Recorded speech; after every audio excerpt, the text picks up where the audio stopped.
have a psychologist who is also the CEO and founder of Autism Therapy Center, Ms. Trizah Kayineka. Welcome. She'll also walk us through what happens if we call it the life journey and how what happens to you early and has impacts on your later mental health. So karibuni sana to our panelists, maybe just an applause for them. Thank you very much. Maybe I just step right back to Erica. What is the overall picture as we speak today? Thank you, Daktari. I wish I could give exact statistics. I don't have that, but I have some themes. Just like to say that apparently, as I was preparing for this, and also other work, we were able to analyze the themes that seem to emerge the last about 10 years. Apparently, the number one issue is relationships, and that includes family or home, workplace, and even social relationships, related challenges over the years. The number two issue that seems to also come out very strongly, allow me just to say mental illness related issues, that has increased over the years, especially the last 2 years. What I mean is issues like suicidal ideations and self-harm, literally self-harm, anxiety, depression, and even issues to do with anxiety. What we say anxiety that in fact would have to refer, but they come in a second, and then that is part of what I want to focus on, if you allow me that time, is that the last 2 years we've noticed an increase in the number of people who have died, losses through death. However, if you hear it now in terms of what I said first, the relationships, and even what I talked about, the mental illness issues, losses, other losses are also there. But now I'm talking about death in terms of number for now. Just focusing on mental right now, we've had a very transitional, and very difficult period, if I may say so. We have had to go through COVID-19, and I think one of the lessons we genuinely learned as a country and maybe just as an entire world is the effect of physical health on mental well-being, the social interruption, and what COVID did to us with the lockdown, so the inability to interact, to leave the house, to do something different for a very long time. And we dealt with loss. People lost families, they lost relatives. People lost income because of the economic impact of COVID-19. Just how does this loss, how has it impacted on mental well-being? Thank you. Apparently, what you mentioned, Daktari, losses is a name, which sometimes we don't even articulate, because obviously, and rightly so, the most tragic loss is death. So through COVID and even after, we've lost so many people in our country, and of course globally, and allow me to acknowledge those who have lost loved ones. This season, we wish you well. But I wanted to also include what is hardly maybe articulated, and that is important, is loss of livelihood, including employment. We have so many people who are now not employed, and yet 2019, we might see it's very far, but for some of them, it's just the other day, because they don't have livelihoods, and livelihood means they are not able to meet their basic needs. Therefore, it's not just about financial loss, it's also about loss of their dignity, and in extension, if it's maybe a lady or a gentleman who is a head of a family, what does that mean? The loss extends also to the family and other dependents, especially in Kenya, where we are not just taking care of our immediate family members, but even the community. Therefore, when we have losses, the impact in actually we say grief is a disorder. It takes time to process in some cases. So we get affected as a whole. So I don't know whether other people have noted among the illnesses which was number 2 in my analysis is acute anger. I don't know whether we've noted. You just need to do something little here, even in this hall, people just flare up. So we have now what we say holistic impact in terms of emotional turmoil that unfortunately is building up and building up if it's not dealt with. So emotional turmoil, behavioral related issues, and that's why we are talking about relationships, interpersonal relationships, because our emotional intelligence has also been affected. Not to mention, just one more, spirituality. I'm very interested, and also I'm here to work with faith-based agencies and communities. And spirituality is not about denomination, we talk about that meaning with the higher power, depending on our faith. It seems also to have been affected, where there's helplessness and sometimes that feeling of what's the purpose. And at this juncture, I also want to acknowledge the issue of loss through suicide. I'm remembering again that is familiar to some of our participants. So I suppose that's a summary. Thank you so much. I think that basically kind of just shows us the bad end that is coming through and maybe probably acknowledging that very few of the people who do what you're talking about are even able to access professional care. So what you're seeing is basically the tip of the iceberg. So maybe I will just maybe pick it up from there with Ms. 𝗂𝗍𝗃. In my other life, I deliver babies, so I am the first one to see them when they come into this world.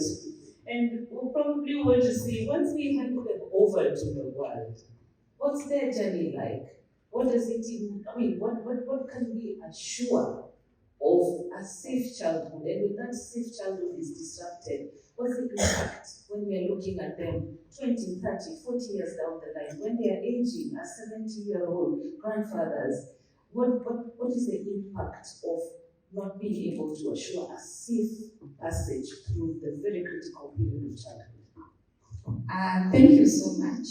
I like the fact that you started with we deliver babies, because when we talk about our babies and their safety and security in their later lives, we look at parenting. That's an aspect that has been left out, and in most cases we find that we just parent because we have kids, and so it's lifestyle, and so we go on. But later on in life, you come to realize that how we've been parented.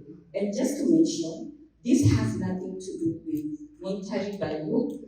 It's all about, are you there? Here we are looking at the emotional attachment. Most cases and most parents, we are there when it comes to transactional. We are there, we pay for their school fees, we'll buy them gifts, whatever they want, we'll take them to the best schools that we can afford and all that. But are we present in our kids' lives when it comes to emotional attachment? Do we connect with them emotionally? Are we the first step when it comes to their support system? Or are we the reason why they need to go for therapy? So parenting plays a very major role. And when we talk about it, most people do not know that we are all in the journey of co-parenting. Why co-parenting? Because for any parent who is here and they've left kids at home or in school, so you have the domestic manager, you have the teacher, also as people in line of co-parenting. So it's not just you. We communicate how we want our kids to be brought up. We let them know that this is how I would want my kid, even when it comes to school. We first get to do the research of the schools to get to know how this will go like. Is it as per the line of how you want to parent your kids? Of course, we know, and for the professionals who are here, we have the ideal parenting style, but who teaches people, like, this is the ideal parenting style? Or because have grown up, I'm a teacher, this is the way the teachers kids should behave. Why I'm saying this, Dr. is because later on, if we do not pay much attention on the way we parent, comes to something we refer to as childhood traumas. These are the experiences that kids get to encounter while they're growing up. And child parents will come and wonder, have brought them up in the best environment possible. What do you mean about them processing some past events? And then it's not about you, not about what you are providing.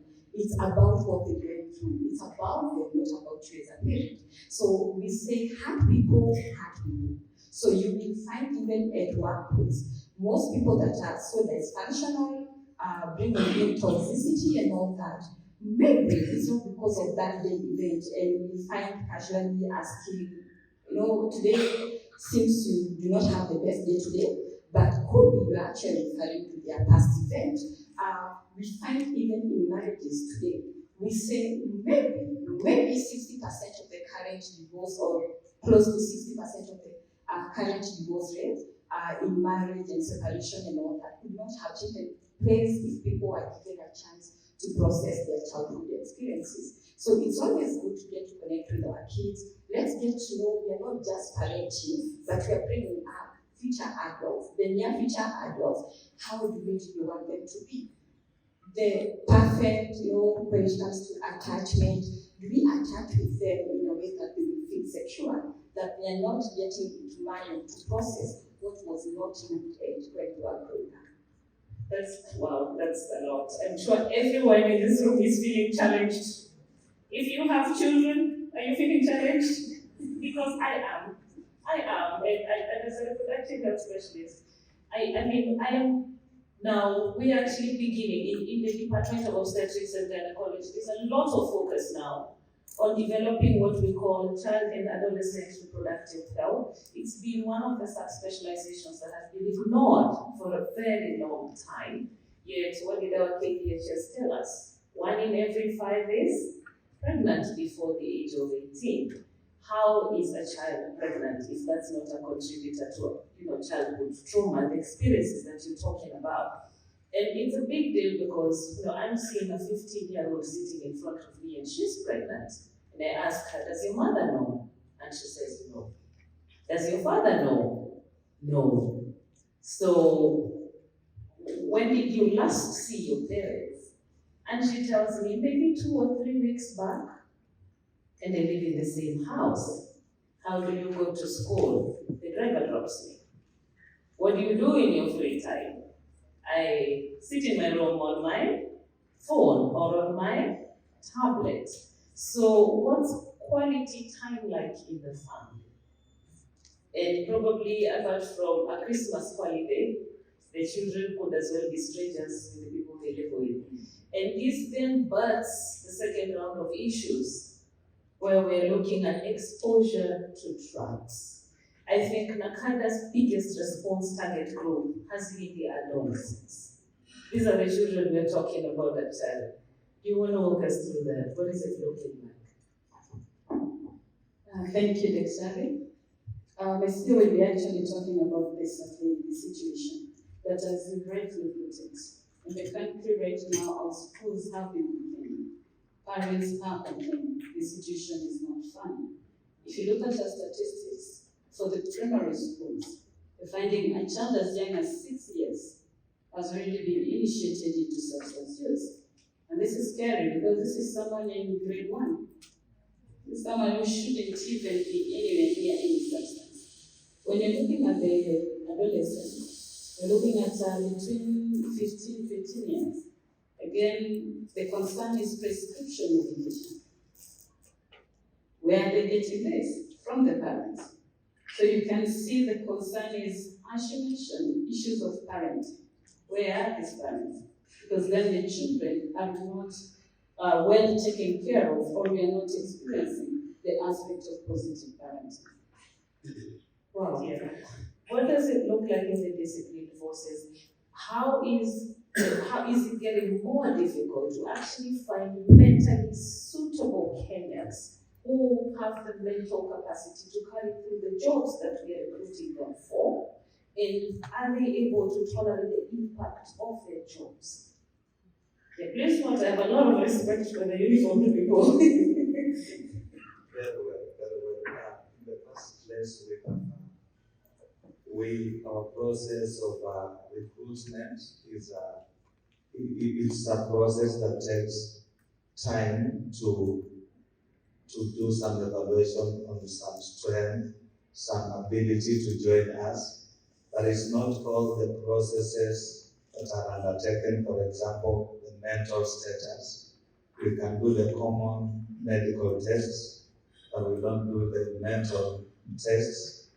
However, we ensure that our recruitment cuts across the country, and bearing in mind that there is the human rights piece which we have to observe. So you go to a slum and you're supposed to recruit somebody from a slum who's grown up in a drug environment, and you recruit him, take him to the service. When he starts growing in the service, the impact is basically the unhealthy coping mechanism within the service. Because when we recruit you, we have to begin by training you. And the training is not normally very easy, it has to be hard. And how they cope will determine on how they are going to serve the public. So, bearing in mind that we have a population that has come from different backgrounds, with different orientations, different socializations, we have to ensure that this group has to be trained to ensure that they serve the public very well. Not all of them do very well. Of course, it is the public domain that quite a small number become wayward. But I want to say that basically it becomes a little bit tricky for somebody who has grown up in an environment that is not very well socialized to cope in the police service. However, we have our own ways of ensuring that we work on it so that we are able to serve the public in a manner that it deserves. Thank you. And coming back to Trizah, and I just want to know, we, as you said, a lot of the things we see now are a result of our childhood traumas. What are we doing at this point? Or maybe for me, I probably want to hear a little bit more on how do we help create self-awareness so that people are able to realize that I need help. Because I think that's one of the biggest challenges in mental health, when somebody will not appreciate that they are a product of an entire lifetime. They're bringing the experiences and everything they've gone through. And so you will find that they're probably a bit resistant to understand that they, one, have a problem, and two, actually require help. How do we help walk that journey? Okay. When it comes to awareness creation, like from all sides, that's what we do most of the time. We are out there on social media telling people, because awareness comes when you meet someone who knows something that you do not know about. So for them, it's just welcoming them to your lives. They will come, assess, and get to identify the underlying and what exactly might be going through. And definitely this can only be achieved through professional counseling, so that you can get to know what exactly is happening. On it, we still do most of the awareness, and especially when it comes to parenting, childhood, and everything. However, I would still want to talk about, we've said we can never differentiate parenting when we are talking about childhood traumas. So the first awareness is, when you are there as a parent, something we term as intentional parenting. Be intentional about bringing your kids up. Be there and be present. We say gifts are very important, but our kids, they need our presence more than our presence. They need to see us, to feel us, to hear, to hear us. And this, of course, goes to parents who work maybe far away outside the country and all that.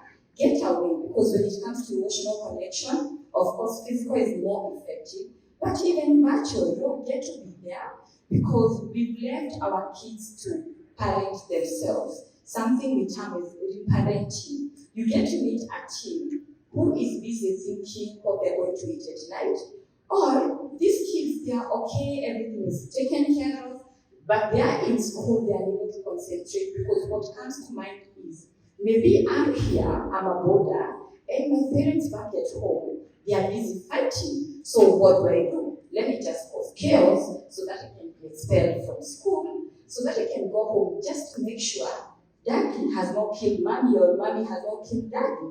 Like, they'll come and bring them within these cases. But when they come, they'll tell us, you know what? I had to be home to just ensure everything is okay and no fight. We have the responsibility of parenting to be our kids to parent. Same goes with teenage. And this is very critical. They get to what we call about gender identity, and at the same time, let's be there. Let them get to see the figure. So we talk about childhood traumas when it comes to marriage, processed through premarital counseling. It's not just about how are you going to live going forward. It's all about getting to know your partner much more. And when you walk the journey with a professional, you get to know there is some things and have to be a little bit patient with them. Maybe they went through sexual harassment, rape, and all that. And so I just need to get to be there to understand them, process together. I also talk about having an open forum. Let's get to hear what is not being talked about, non-verbals. When they just cry, I do not want to go to this school, just don't tell them how you are forced to go to school. Get to listen to them. Kids talk a lot, and their speech at times goes unheard because we only concentrate on what they are saying and what we want to hear, not to be effective listeners of what they are telling us. So let's be there, let's be present when it comes to our kids' upbringing, and all is not lost. If you feel you never processed, or there is something as a parent you really want to salvage, it's okay. Just seek professional help, come to Allspas, go to our mind, go to all these facilities, come and we are here for you. Wonderful, wonderful. And just as we wind up, maybe a final comment, and I'll come back to Dr. Vincent. Our former Vice President, His Excellency Dr. 𝗪𝗿𝗧, he did a lot in really trying to rehabilitate, if I would call that, the working conditions of our disciplined forces. And in as much as it just looked like more of physical and economical, then having better housing and all that, there were certain policies that were really targeted towards improving mental wellness. And I categorically remember trying to make sure that members of the disciplined forces who work in the civil service were able to, as much as possible, live in the same town or at least work within the same station to reduce family separation and things like this. And I'm really hoping that these are things we'll be able to continue carrying so that they get normalized in the workforce. I think we need to stop seeing those tiny round tin houses as where our disciplined forces members live. But alongside that, what other support mechanisms are in place, which is good for people who are not necessarily in the forces but their family, to know that if this happens, this is where I can take my brother who is in the disciplined forces to get help. Or these are the procedures that are in the force for them to be able to get help. How do we go about that? What exactly is in place so that at least even the public is aware? It doesn't look like we don't care about our disciplined forces. They are the reason we are safe. Thank you very much. In the first place, we have very well established departments for psychology, that is counseling and psychosocial support department, that is in Kenya Police Administration, Police and TCI, with professional counselors and chaplains who are able to support our officers whenever needed. Besides that, the basic commanders, strategic commanders have been given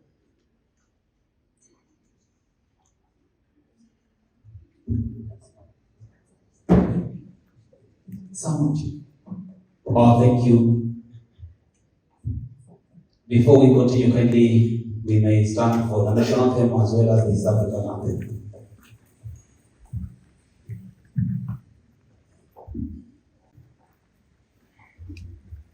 Your Excellency, allow me now to hand over back the microphone to the panelists so that they continue. Welcome. Thank you. Very warm welcome to Your Excellency. Thank you for gracing the occasion. As we were just winding up with our panel here before you, we have representations across the mental health spaces in this country. Tanika, you want to give us a parting shot?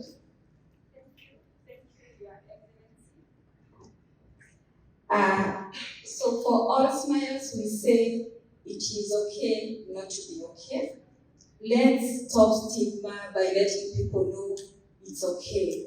You can be down today, but it's no guarantee that you're going to remain just down there. So we see kids all the way from 4 years, adolescents, all through adult, premarital, for marriage. We do all types of counseling services. We are also there offering trainings. And thank you so much, Her Excellency, for giving us a board in place to ensure we won't have the quads. And also for the great inclusion of having a national guidelines on workplace. So we are so big when it comes to corporate training, and we are there to offer all the required, because when you talk about all these things, definitely we must go out there to work. We must go and meet other people. And so at workplaces where we are going to receive the services of professional counseling so that you can know how well to be good parents. So finally, I'm saying there is no prestige or no pride when we are out there calling the other person, you are not okay, or you are a bad person, without looking at ourselves. Let's get to recognize that mental illness is so real, and as well as we need to seek help and go out there and get the most needed and appropriate help. That is professional counseling. And finally, for parents, intentional parenting. Let's be there to our kids. Let's connect with them emotionally, as well as when it comes to provision and physically. Let's form that bond to be their first support system when they are in need of anything. Thank you so much. Let us invest in the children. They are our future. Thank you very, very much. Kindly let's have a round of applause for that. Yes, sir. How does any regular Kenyan walking on the streets recognize that this is a trained professional? I will use an example. For us, you just go to the Medical Practitioners Practice Council website, and there is a whole register of every doctor who is licensed to practice in Kenya. So quick tips.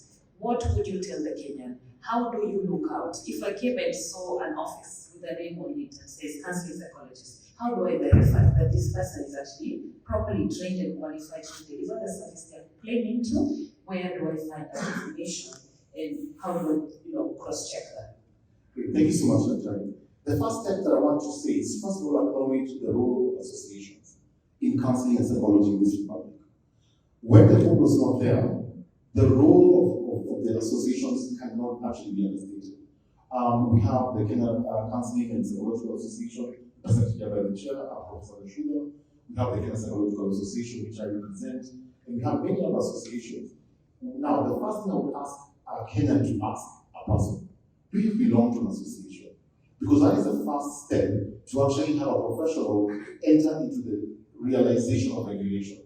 The second step would be, we've started issuing certificates now. In fact, it's very lucky, it's coincidental that we started registering people just on the 18th of September. That to me is a big step for this country. Because now we're going to be actually looking at the registration certificate, and I'll urge all Kenyans, before you start engaging with a counselor or a psychologist, ask them if they are registered. If they do not show you their certificate, please ask the board, and we need to actually have them desist. Why? Because we need to protect Kenyans. That's what the role of the board is. It's really to protect Kenyans from facts, from people who actually do not know what they're doing, and actually to promote professionals actually say, if you're a professional, want to hold you up, want to support you, want to actually provide that. You've talked about a lot of the digital space. The Ministry of Health, of course, I do not want to speak on behalf of the Director of Mental Health, Dr. 𝗪𝗠𝗪, but I know that they have the SOPs on how to deal with people in mental health.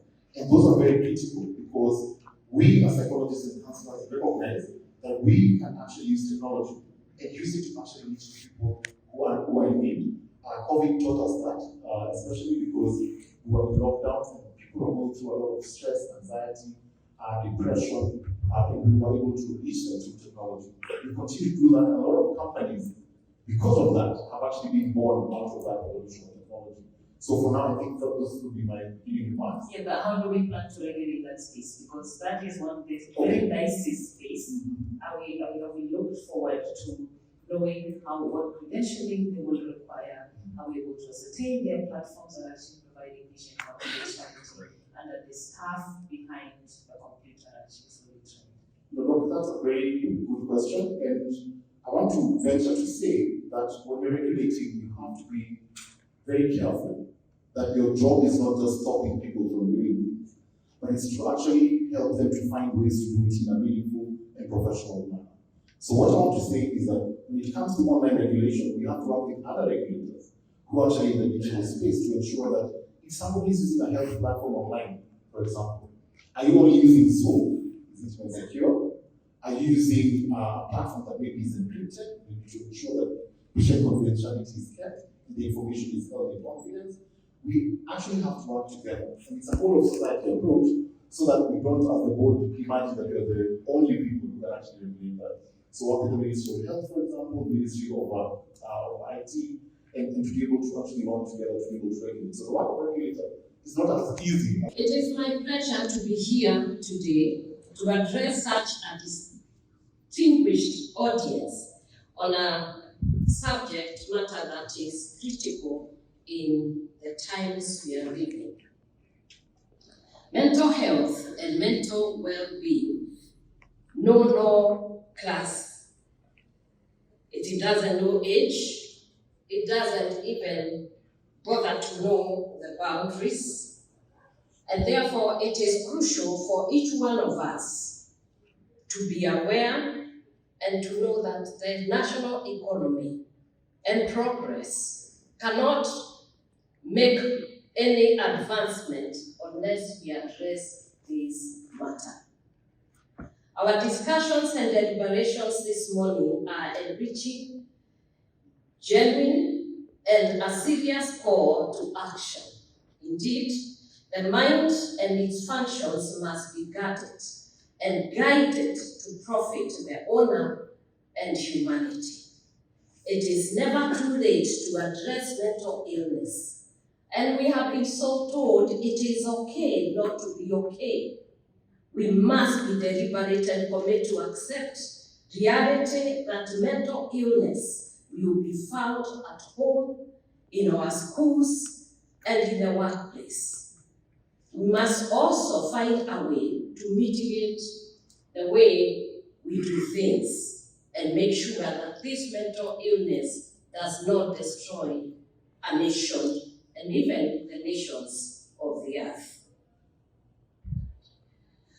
And we must find, therefore, a way to mitigate and to invest in family values and family cohesion. And we must also give adequate maternity leave. That is my suggestion. The greatest counselors that I can recommend to you are your parents, family, and the family environment that you live in. Because if they can do their work and do their work well, then I am sure we will be addressing what to do with all these counselors and psychiatrists.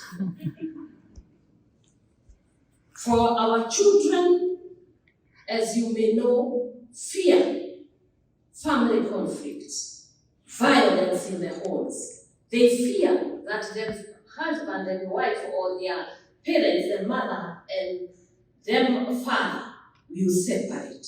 They fear that they will divorce. They fear and they blame themselves when such things happen. And that is the beginning of mental illness for the child.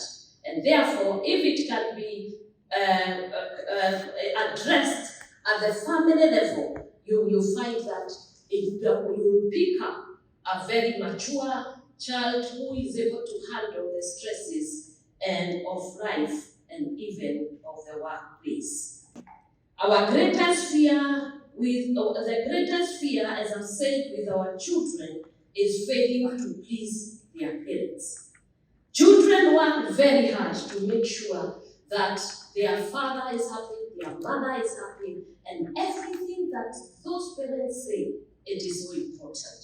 I'm reminded when I was very young, what my mother said actually has made me to be here and studying confident and strong. Because she told me one day you'll become a great person. And what you need is to work very hard, focus, and forget all what other people say.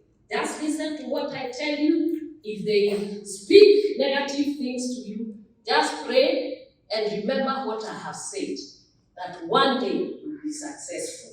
And sure to their words, they have been successful in through many challenges. But those challenges, when they came, the first thing I had was the words that my mother spoke to me. My father died when I was very young, and therefore I do not remember what my father said, but I remember what my mother said. So speak life and create right family environment. Speak with care and love, and reassure your children of their ability, and make sure every time you are speaking success to them, not failure. And many of you know me for is a boy child. And I said, I will speak this boy child until when you wake up, you will say boy child, boy child. When you see me, you say boy child. And there is a reason to it. If you are going to have a good father, you must nurture the boy child. If you are going to eliminate the gender-based violence, you must create an environment and you must nurture a good man. You cannot disconnect a man from his emotions by telling him never to go where the human beings are. When it is cold, you tell them to go outside because they cannot sit near a fire. They are not women. Whenever there is something and they want to express an emotion, you tell them they are sissies. And anytime something has to happen that may look weak, you tell them to remain strong. And my boy children have really suffered, and many of them are in mental health. Not because they wanted it, but because the society and community has driven them there. And you must get them from where you have driven them and realign them with their dreams and their vision. That is the because if I mitigate the case of my boy children, I have addressed the case of the girl child. Because that man you see out there is the husband, is the father, is the leader that you are going to have in the future. And therefore, as we lift the girl children up, we must also lift the boy child up. And they must live together. Access education, health, and all manner of utilities and facilities that the government offers and community offers, because they are equally important. As a mother, when I went to the maternity, I felt the same pain when I was giving birth to a girl and when I was giving birth to a boy. And if we can bring both male and female in the right way, we are going to have balanced families. And if we don't do this, we will only have ourselves to blame. And that's why you find that I've been going to the dens, because that is where you are finding them. And as a mother, I am not worried. Many people ask me, why are you going there?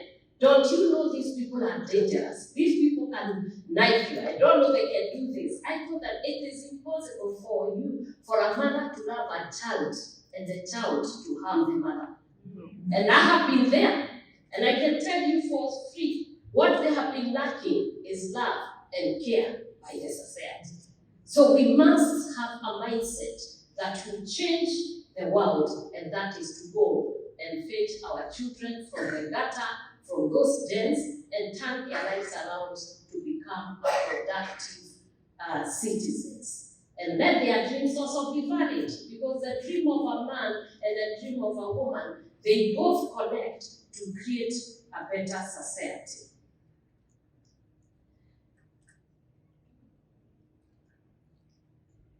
And if you may go to the data you have been given, 3 out of 1 of the suicide, they are men, because they don't speak. And I want to be their advocate. I will help them to become confident, to speak. And what they don't say, they can tell me, I will say it. Until we start knowing that these men need you. These men are shouting in silence, and they want to be heard. They want to be loved. They want to be nurtured, and they want to be cared for. And the moment you do that, I am very sure addictions that you have seen will go down. Sometimes they go out there to drink. Now I'm advocating for you, 𝗣𝗀𝘆.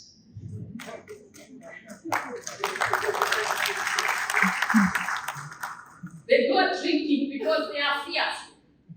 And some of them are violent because they are feeling threatened by a sophisticated, educated, and well-resourced woman. So instead of seeing you as an asset, they see you as a liability. And they are forever fighting for nothing. So my boy children, stop fighting my girl children. They mean well. And they will be mothers to your children. And therefore, I want to conclude by saying, I am so grateful that you asked me to come here, to champion the mental health, and even to imagine that this is what has happened before and now. I think we should even get it, as they are saying, to become a daily conversation. We must drive this narrative to the level that we don't even lose our children, especially in the university. You heard me when I was speaking to them, and I was telling them, the parents are actually afraid of their children. Because every time they become so fragile, you speak to them, they go commit suicide. And so sometimes we are so tough trying to make sure you don't go anywhere so that we watch over you. But what I would ask our children, I ask the community, is that we have a conversation. We have a dialogue that will address this mental health. Because one, we don't want to lose our children. We don't want also to lose our parents. Because the parents are under so much stress. Actually, they are the ones who are having more mental problems than their children. And therefore, we must find a place of convergence. We must discuss this thing. And I'm very sure once we start the discussion and the engagement, like it has been started here by the national media, I'm sure things are going to change. May God bless you. May God honor